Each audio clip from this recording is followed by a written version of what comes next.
Welcome to The Adaptable Octopus, a podcast hosted by Blair Riggs.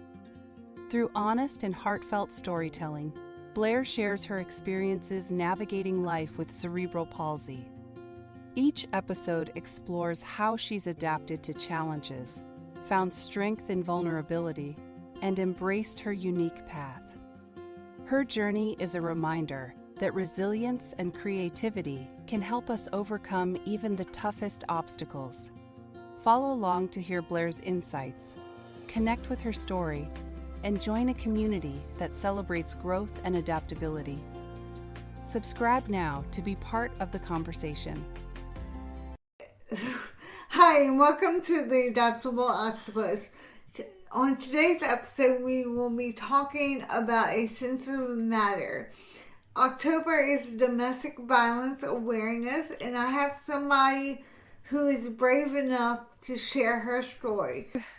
And just to keep her story safe, we will be changing the name. So welcome, Magnolia. Thank you, Blair. Thank you for having me. It's good to be here. Thank you for being brave enough to share your story. I know we talked a little bit about the story before we started. Can you just give the audience a quick recap of your story? Well, I married someone in 2001, and after we got married, he really turned into a Dr. Jekyll and Mr. Hyde, and I saw a side of him that I never saw before we got married. He would just be explosive at little things. He'd demean me mentally and emotionally, would punch holes in walls, throw things, break things, disconnect the internet, disconnect my car so I couldn't go to work, try to drive a wedge between me and my daughter, who was a teenager at the time. So gradually it just got worse and worse, and I moved out and left him. I believe it was in 2005, I think. And he found out where we had moved to, and the preacher called me up that had married us and said that he was willing to do, counseling, and he wanted to get back together with me. So I fell for that, and I let him move in with us, and things just went from bad to even worse. And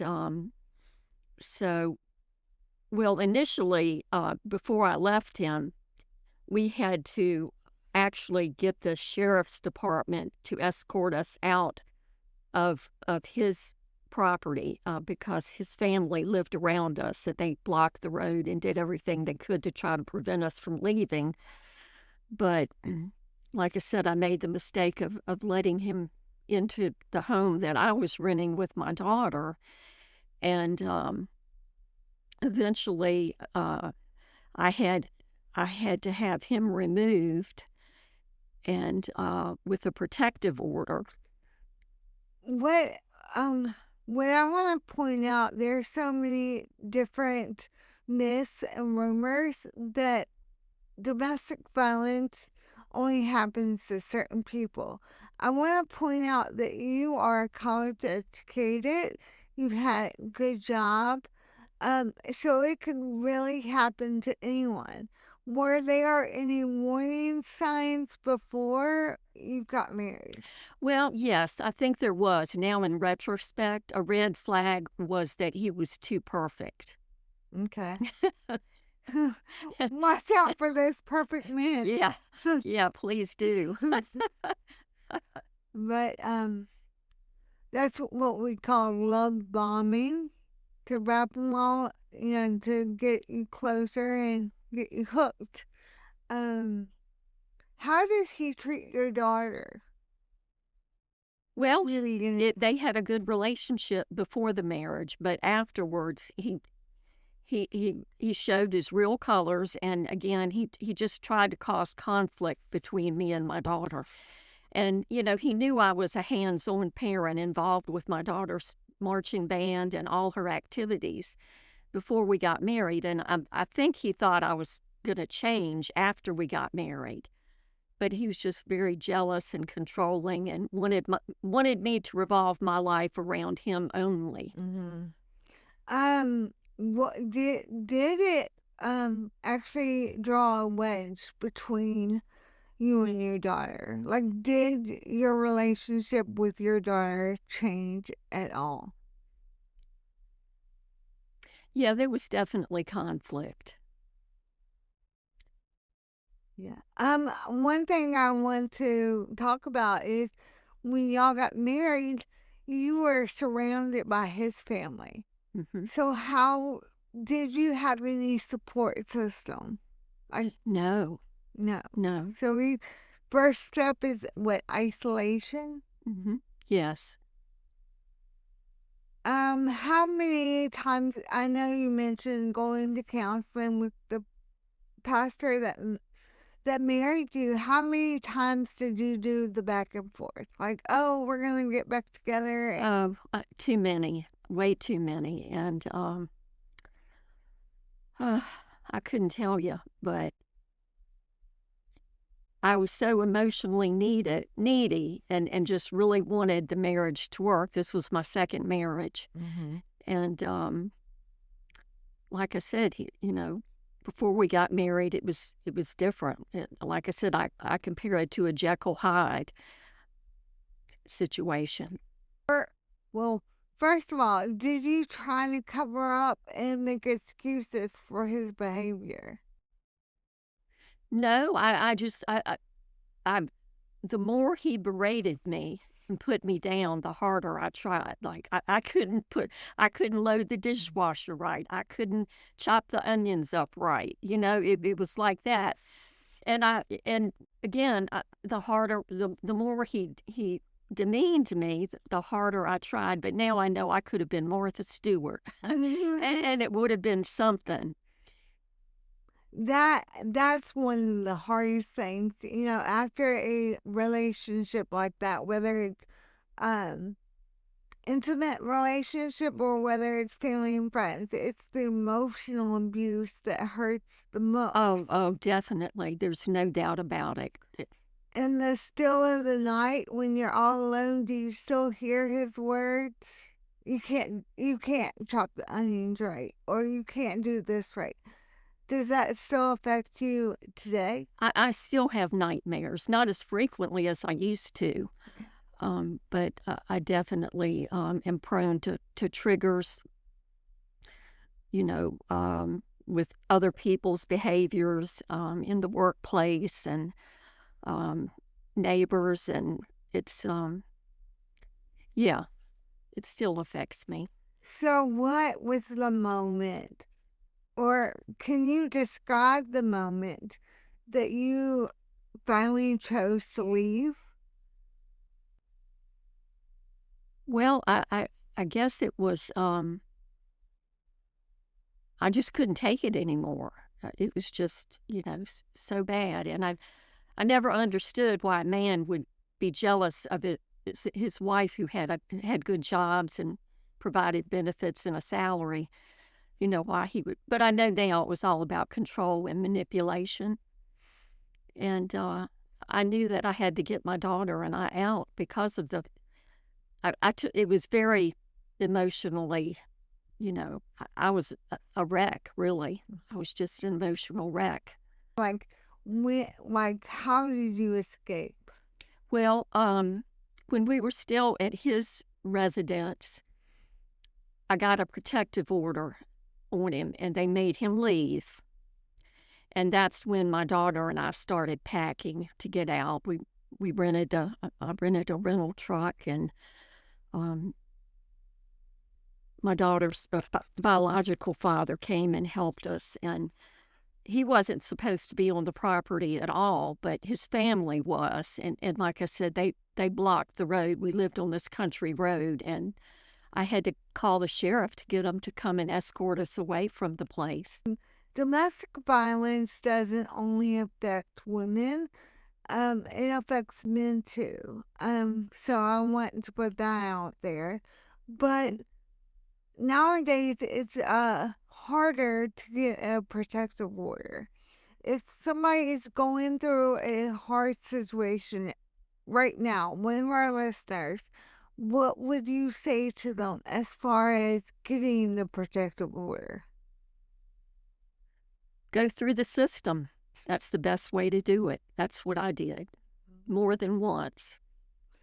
So, did it take more than once to get a protective order, or did you have more than one protective? Well, I do remember initially when I first got one, I dropped the charges. Mm-hmm.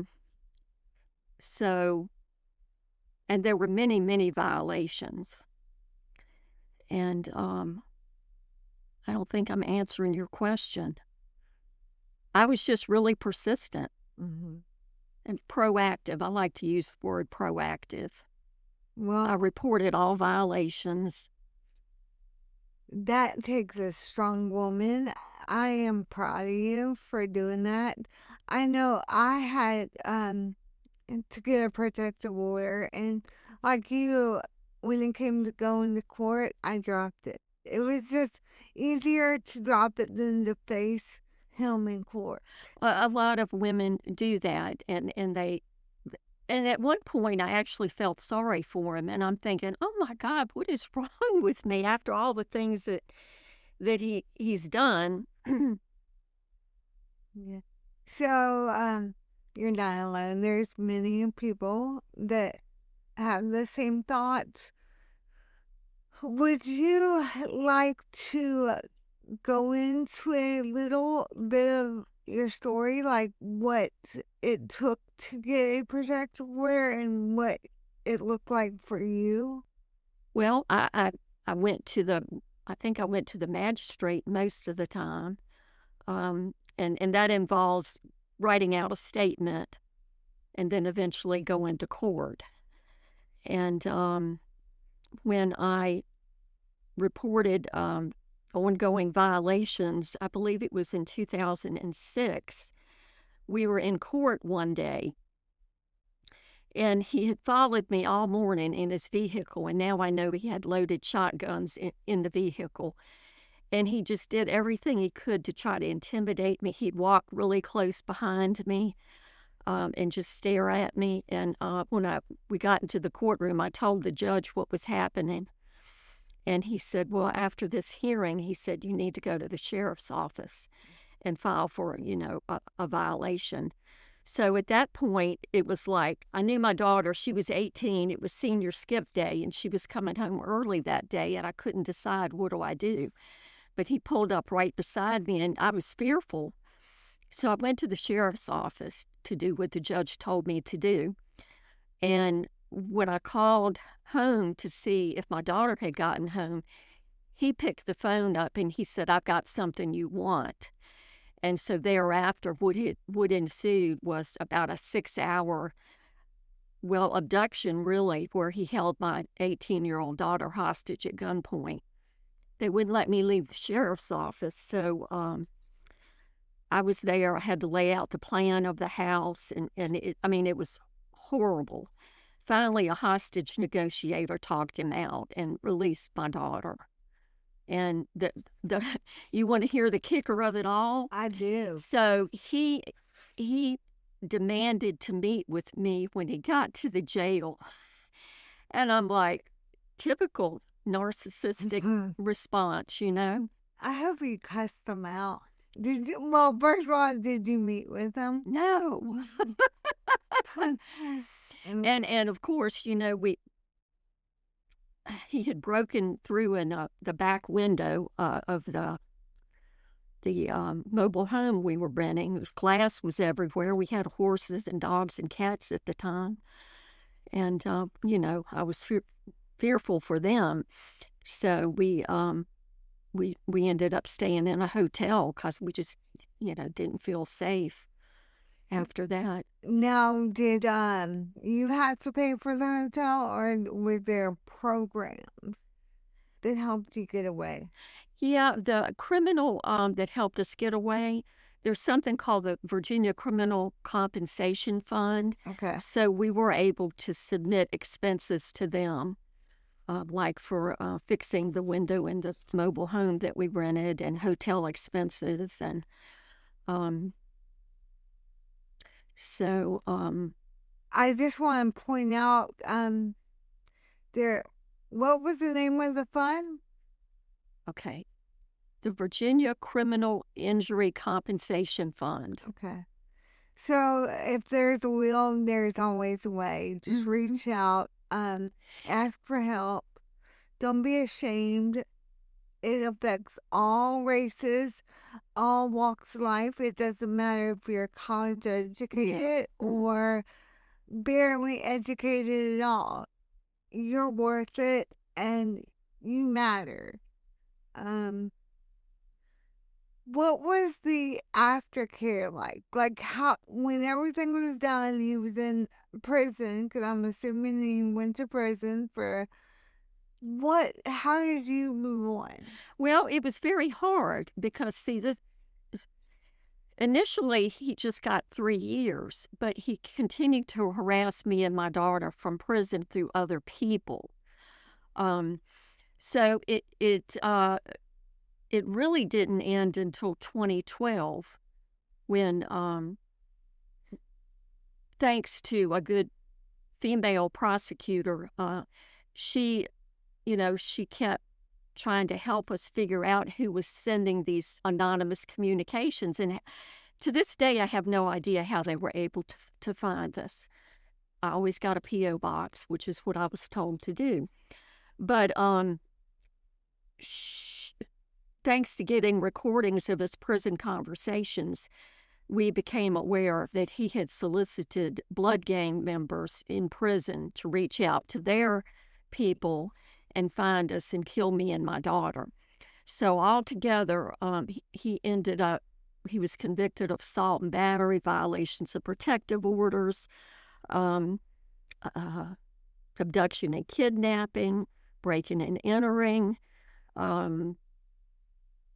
possession of a firearm while under a protective order, and then the solicitation conviction occurred in 2012. So it didn't just end when he went to prison.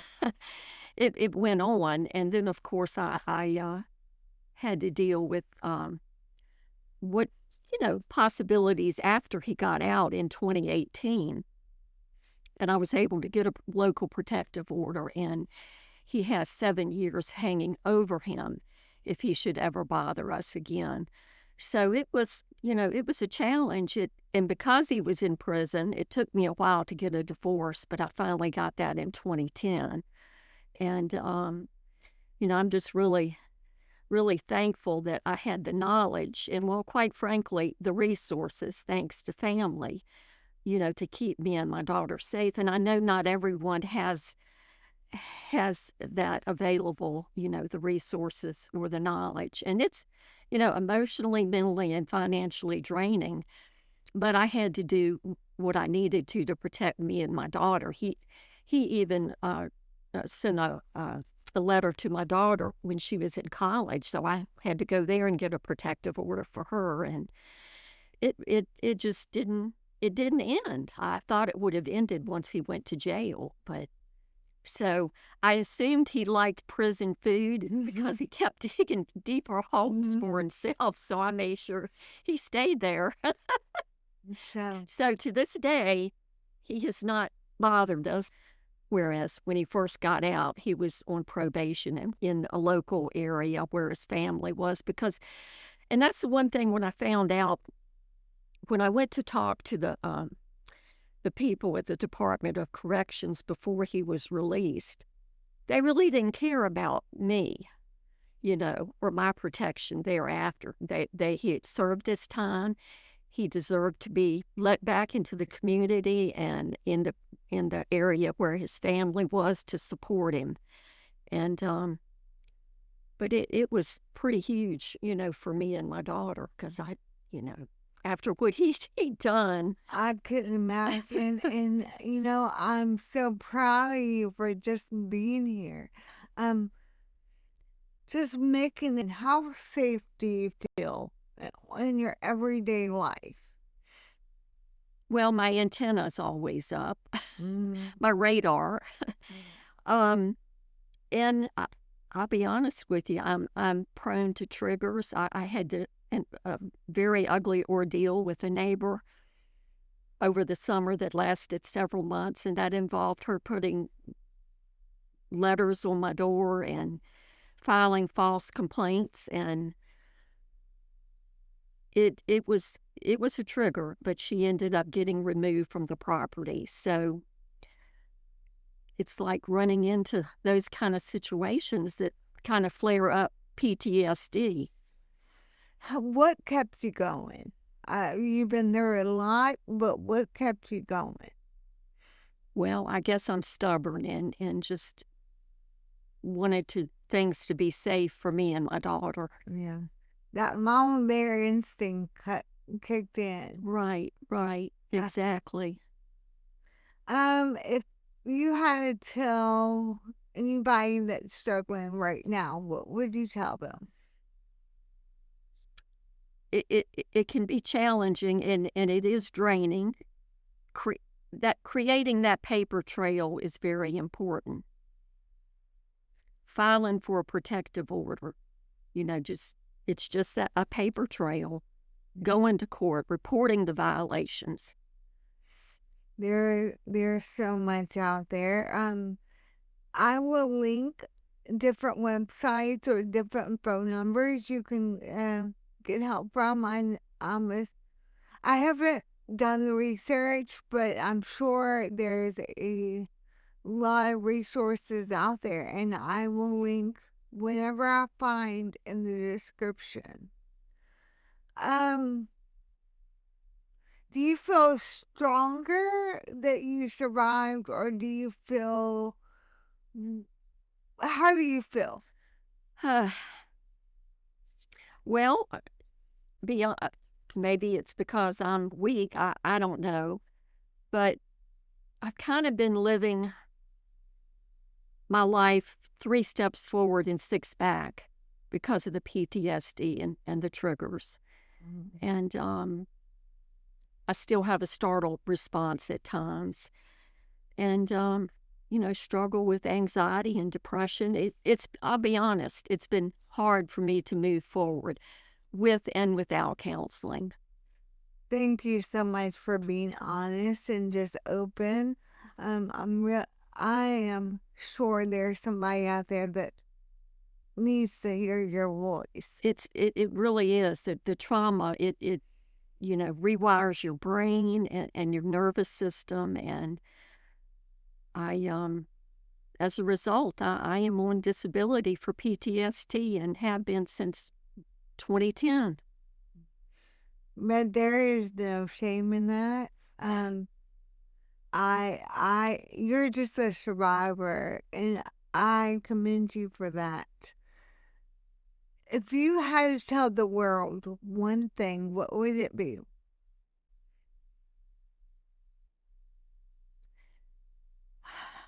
That your peace, joy, and happiness can't be contingent upon other human beings.